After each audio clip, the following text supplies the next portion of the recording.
Online education society চ্যানেলে আবারও তোমাদের সবাইকে স্বাগত।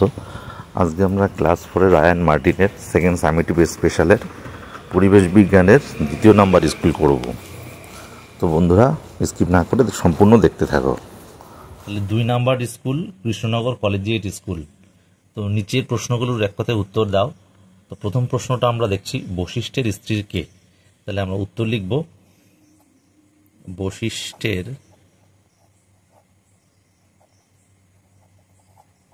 স্ত্রী অরুন্ধতী। তারপরে উত্তর আকাশে উজ্জ্বল নক্ষত্রের নাম কি?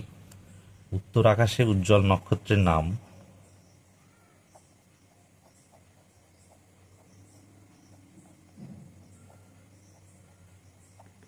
উজ্জ্বল নক্ষত্রের নাম ধ্রুবতারা।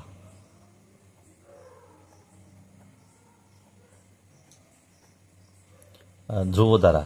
তো এই ধ্রুবতারা দেখে কিন্তু প্রাচীনকালে জাহাজের নাবিকরা দিক নির্ণয় করত। এটা সবসময় কিন্তু উত্তর আকাশে দেখা যায়। খুবই ইম্পর্টেন্ট প্রশ্ন, যারা বৃত্তি পরীক্ষা দেবে বা দিচ্ছ তাদের জন্য কিন্তু এই প্রশ্নগুলো খুবই ইম্পর্টেন্ট।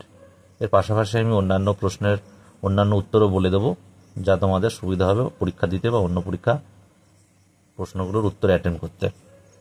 তারপরের প্রশ্ন, ভারতের প্রথম কৃত্রিম উপগ্রহের নাম কি? তো ভারতের উত্তর, ভারতের প্রথম কৃত্রিম উপগ্রহের নাম আর্যভট্ট। আর্যভট্ট আমাদের ভারতের একজন বিজ্ঞানী বা দার্শনিকও বলা, ইনি শূন্যের আবিষ্কার করেন। যদিও এটা নিয়ে মতভেদ রয়েছে, কিন্তু শূন্যের আবিষ্কর্তা হিসেবে আর্যভট্টের নাম আমরা পাই। 2টি দাহ্য বস্তুর নাম লেখো। যদিও দাহ্য বস্তু অনেক কিছু হয় যা সহজেই জ্বলে যায় বা পুড়ে যায়, সেগুলোকে দাহ্য বস্তু বলে। 2টি দাহ্য বস্তুর নাম, 2টি দাহ্য বস্তুর নাম পেট্রোল ও ডিজেল। তাছাড়া অন্যান্য কিছু রয়েছে, কেরোসিন। পরবর্তী প্রশ্ন, রক্ত আমাশয়ে কি ভেষজ উদ্ভিদ ব্যবহার করা হয়? তাহলে আমরা পড়েছি রক্ত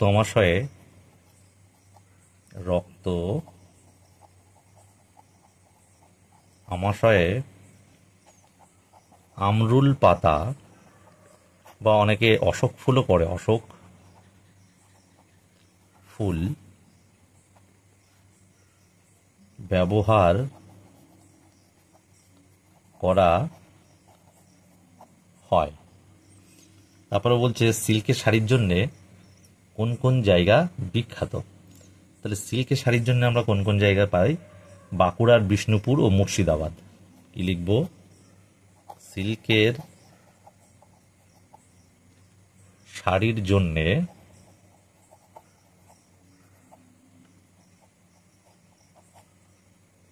বাঁকুড়ার বিষ্ণুপুর ও মুর্শিদাবাদ জেলা বিখ্যাত। মুর্শিদাবাদ জেলায় কিন্তু আবার মাদুরও বিখ্যাত, মাদুর। ওগুলো আমরা লিখছি না, আর প্রশ্নগুলো আগেই লিখে নিয়েছি, তার কারণ ভিডিওটা অনেক বড় হয়ে যাবে, তার জন্য প্রশ্ন লিখে নিয়েছি, কিন্তু উত্তরগুলো এখন লিখছি। তারপরে বলেছে 6, পিতল ও ঢালাই শিল্পীদের কি বলা হয়? তো পিতল ঢালাই শিল্পীদের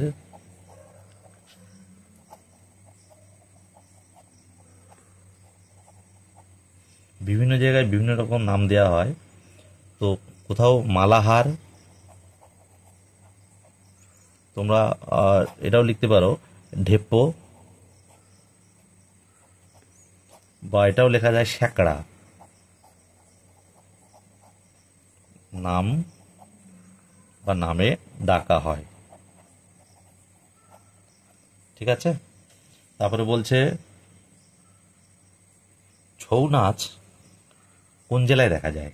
তাহলে আমরা লিখব ছৌ নাচ, এটা আমরা সবাই জানি, ছৌ নাচ পুরুলিয়া জেলায় দেখা যায়। পুরুলিয়া জেলা কিন্তু মালভূমি অঞ্চল বা মালভূমি প্রধান জেলা। তোমাদের 1 দাগ হয়ে গেল। এবার আসছি আমরা 2 দাগ। প্রশ্ন করেছে 2 ক, তোমার বয়স কত এবং তুমি কতবার সূর্যকে প্রদক্ষিণ করেছ? তাহলে তোমার যা বয়স, অর্থাৎ 365 দিনে 1 বছর, বা সূর্য একবার নিজ কক্ষপথে সূর্যকে প্রদক্ষিণ করতে সময় লাগে 365 দিন বা কিছু সময়। তাহলে 365 দিনে আমাদের 1 বছর হয়ে যায়। তাহলে আমার যত বয়স তত বছর বা ততবার আমি সূর্যকে প্রদক্ষিণ করেছি। তাহলে উত্তর লিখব আমার বয়স, তুমি এখন ক্লাস 4 পড়ো, সুতরাং সেই অনুযায়ী তোমার বয়স 10 বা 11, 10 আমি দিচ্ছি 10 বছর। আমি 10 বার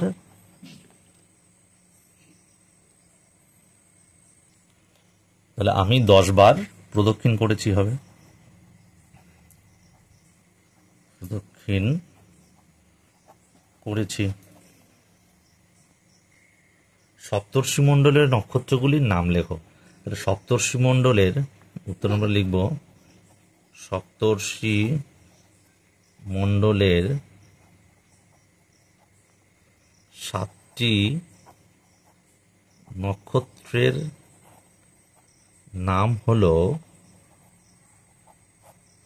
তাহলে নামগুলো আমরা লিখছি ক্রতু, পুলহ, পুলস্ত, অত্রি, অঙ্গিরা, বশিষ্ঠ ও মরীচি। তারপরের প্রশ্ন, কোন কোন জায়গার তাঁতের শাড়ি বিখ্যাত? তাহলে আমরা লিখব হুগলি, শ্রীরামপুর,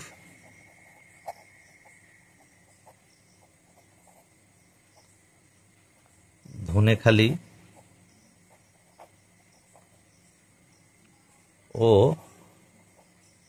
নদিয়ার নবদ্বীপ ও ফুলিয়ার তাঁতের শাড়ি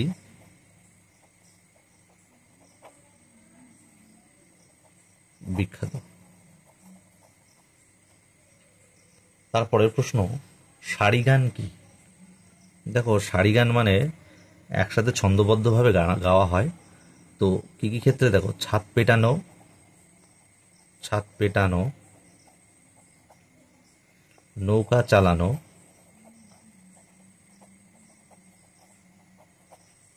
মাছ ধরা প্রভৃতি কাজ করার সময়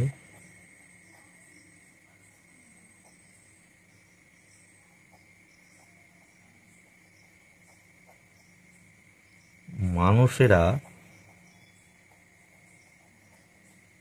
দলবদ্ধভাবে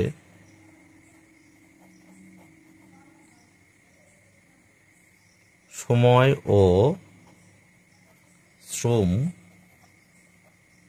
কমানোর জন্য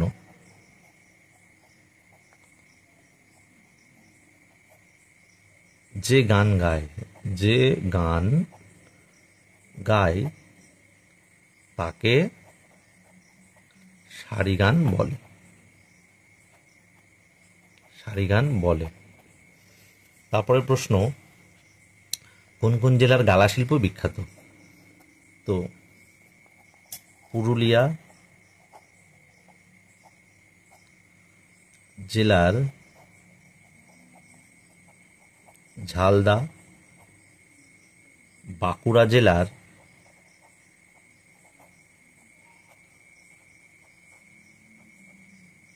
সোনামুখী,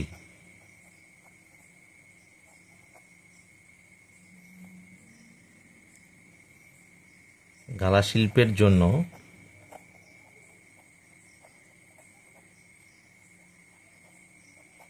বিখ্যাত।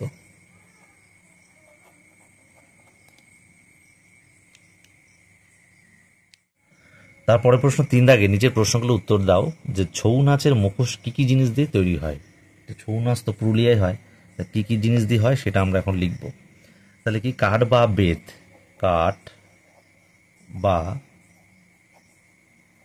বেত, কাদামাটি, নরম কাগজ,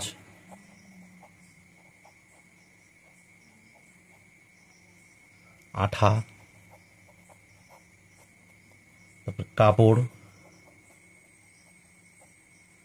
বিভিন্ন রং পাউডার, বিভিন্ন রং পাউডার, তাছাড়াও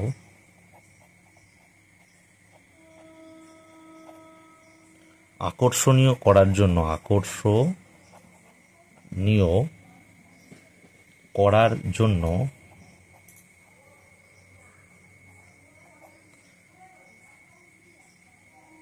পশম, পাট, রাংতা, বাঁশের কঞ্চি,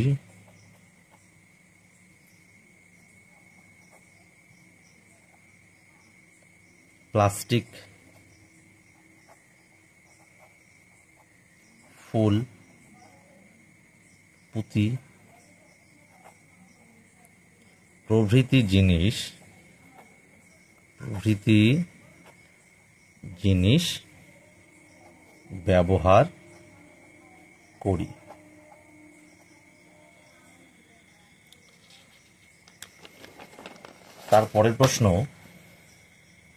তারপরের প্রশ্ন টিকা লেখো ডোকরা শিল্প। ডোকরা আমরা আগেও করছি এখন। দেখো মোম ও ধুনোর ছাঁচে গলানো পিতল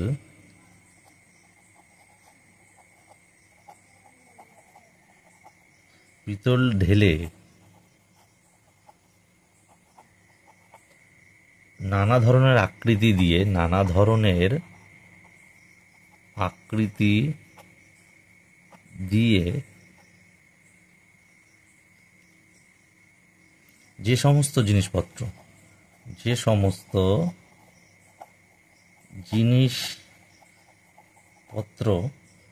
তৈরি করা হয়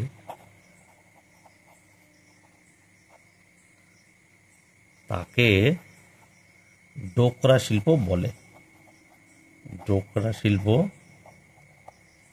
বলে। তো উদাহরণ কি?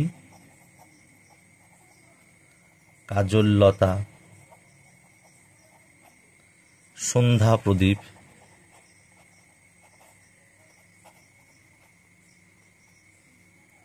লক্ষ্মী গণেশ মূর্তি,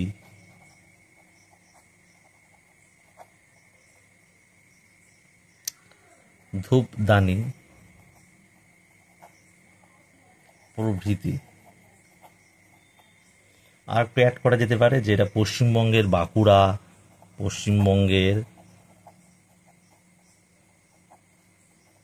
বাঁকুড়া, বীরভূম, মুর্শিদাবাদ, বর্ধমানে দেখা যায়। এটা আমরা অ্যাড করতে পারি।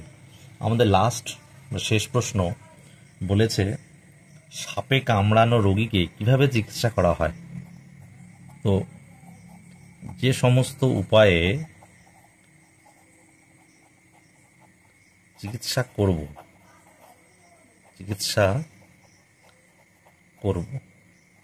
1. ক্ষতস্থানে বিষ দাঁত লেগে থাকলে তুলে ফেলতে হবে। 2, হাতের বাহুতে বা উরুতে হালকাভাবে বাঁধন দিতে হবে।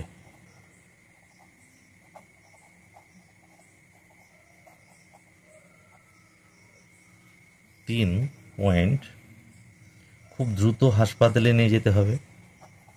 খুব দ্রুত হাসপাতালে নিয়ে যাওয়ার ব্যবস্থা করতে হবে।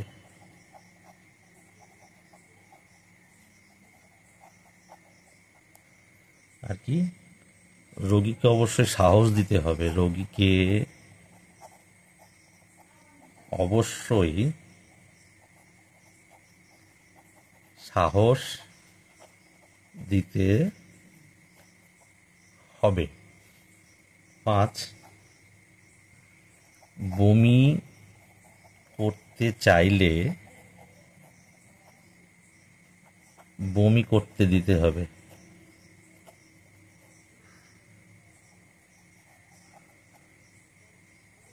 আর শ্বাসকষ্ট